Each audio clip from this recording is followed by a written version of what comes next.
Assalamualaikum warahmatullahi wabarakatuh.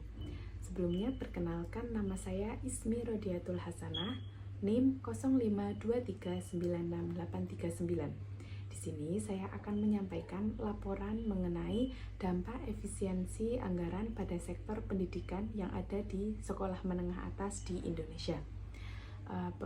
Laporan yang saya buat ini untuk memenuhi tugas 2 dari tutorial online mata kuliah Ilmu Administrasi Perkantoran oleh Bapak Jimmy Ronald. Sebelumnya, kebijakan efisiensi anggaran ini telah ditetapkan melalui Instruksi Presiden Nomor 1 Tahun 2025 yang memiliki potensi untuk membawa dampak yang sangat signifikan di berbagai sektor, khususnya sektor pendidikan. Dalam hal ini, laporan ini bertujuan untuk menganalisis potensi dampak efisiensi anggaran tersebut secara khusus di sektor pendidikan, dan juga laporan ini akan menerangkan beberapa strategi dalam meminimalisir dampak negatif dari efisiensi anggaran tersebut. Pertama-tama saya akan menyampaikan potensi dampak negatif efisiensi anggaran yang ada di sekolah menengah atas di Indonesia. Yang pertama ada keterbatasan operasional sekolah. Dari adanya pemangkasan anggaran yang diterapkan dapat mengakibatkan keterbatasan dana untuk operasional sekolah sehari-hari.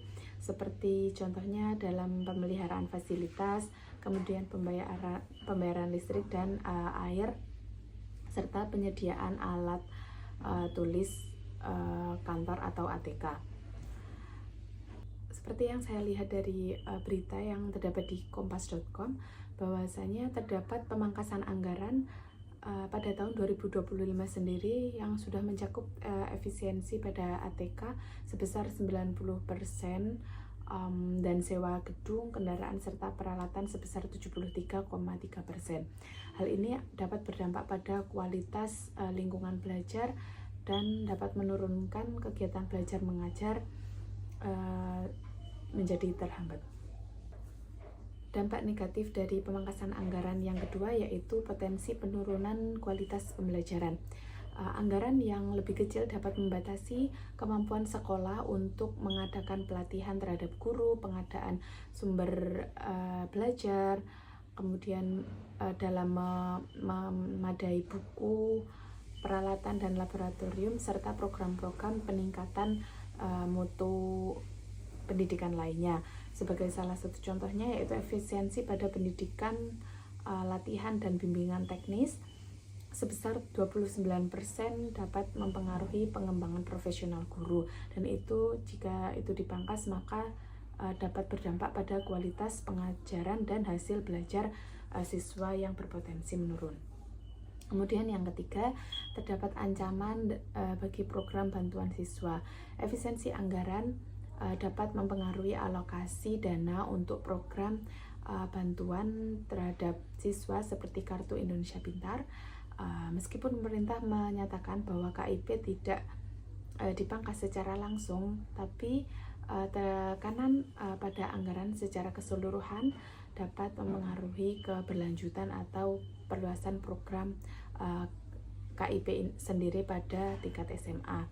Hal ini tentu berdampak pada siswa dan keluarga yang kurang mampu untuk berpotensi kesulitan dalam mengakses pendidikan yang berkualitas atau bahkan terancam putus sekolah. Kemudian dampak selanjutnya yaitu hambatan pembangunan infrastruktur. Karena keterbatasan anggaran tadi dapat memperlambat pembangunan dan perbaikan infrastruktur sekolah, terutama di daerah-daerah yang sulit dijangkau atau masih dalam kekurangan dalam fasilitas pendidikan itu sendiri.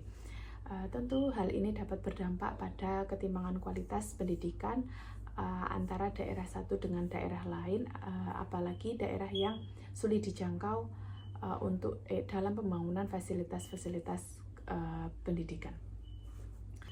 Poin yang kedua yang akan saya sampaikan yaitu bagaimana sih cara mengelola efisiensi anggaran di sektor pendidikan SMA ini supaya nantinya dapat meminimalisir dampak negatif yang telah saya sebutkan tadi, sehingga pemangkasan anggaran ini tidak berdampak secara yang memberatkan bagi siswa maupun sekolah.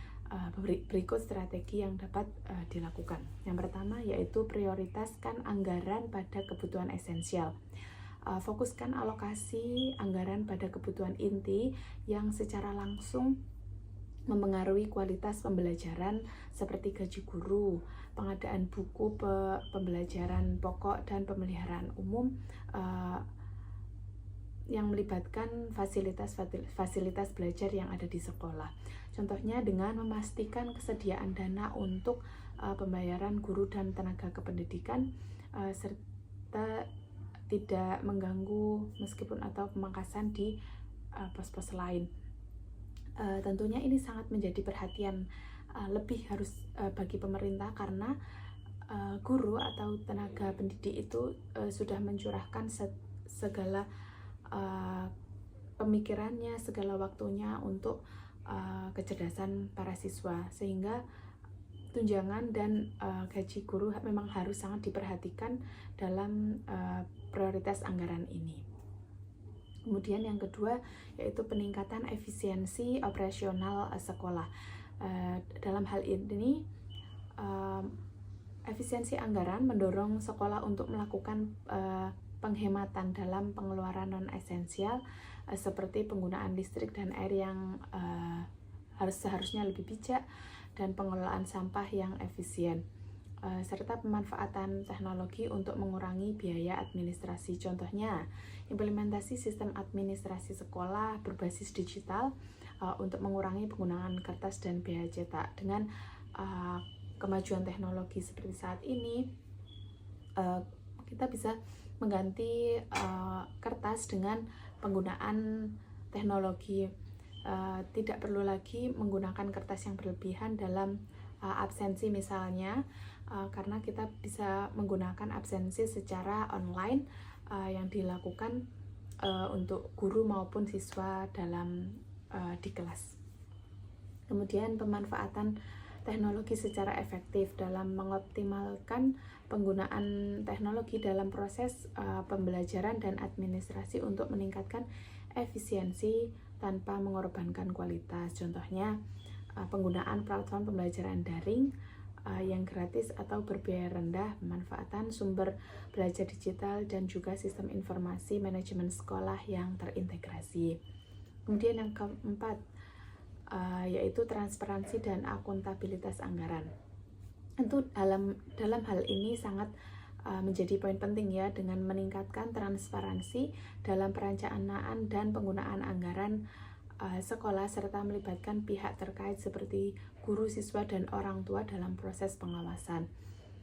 Publikasi laporan keuangan ini secara berkala dan partisipasi komite sekolah dalam pengambilan keputusan terkait anggaran itu sangat diperlukan. Kemudian langkah selanjutnya yaitu kerjasama dan kemitraan. Kerjasama yang bagus antara pihak pemerintah, sekolah, dengan orang tua siswa itu sangat mendorong sekolah untuk melaksanakan program-program yang bermanfaat bagi siswa seperti ekstrakurikuler, pengembangan fasilitas atau beasiswa tanpa bergantung sepenuhnya pada anggaran pemerintah. Dengan melibatkan alumni-alumni dan kemitraan seperti perusahaan lokal atau penyediaan fasilitas praktik siswa untuk program mentorship, nantinya dapat membangun sekolah menjadi lebih baik dengan adanya kerjasama tanpa melibatkan anggaran yang lebih banyak karena adanya efisiensi anggaran tersebut. Kemudian langkah yang keenam yaitu harus selalu dievaluasi dan monitoring secara berkala. Dalam hal ini, evaluasi secara berkala terhadap efektivitas penggunaan anggaran dan dampaknya terhadap kualitas pendidikan. Hasil evaluasi nantinya digunakan untuk penyesuaian kebijakan kembali dan alokasi anggaran di masa yang akan datang. mengukur dampak efisiensi pada indikator kinerja sekolah seperti hasil ujian siswa, tingkat kelulusan, dan keputusan pemangku kepentingan, serta memonitoring apa saja yang telah dilakukan dari anggaran yang telah dikeluarkan sebelumnya. Kemudian langkah terakhir yaitu inovasi dan pembelajaran. Dengan mendorong guru untuk berinovasi dalam metode pembelajaran yang lebih efektif dan efisien, sumber daya misalnya melalui pembelajaran berbasis proyek atau pemanfaatan sumber belajar terbuka. Dengan menerapkan strategi-strategi ini diharapkan efisiensi anggaran di sektor pendidikan SMA nantinya dapat dicapai tanpa mengorbankan kualitas pendidikan dan kesejahteraan siswa. Pemerintah dan pihak sekolah perlu bekerja sama secara proaktif untuk mengidentifikasikan area efisiensi yang tidak merugikan proses belajar mengajar dan memastikan alokasi anggaran yang tepat sasaran.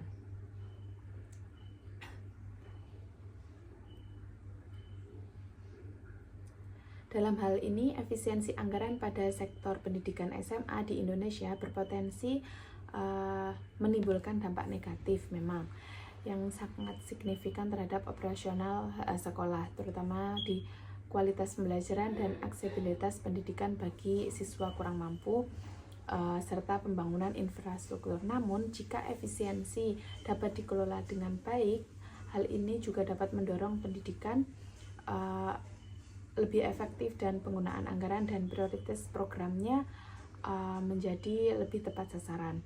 Penting bagi pemerintah untuk memastikan bahwa kebijakan efisiensi anggaran ini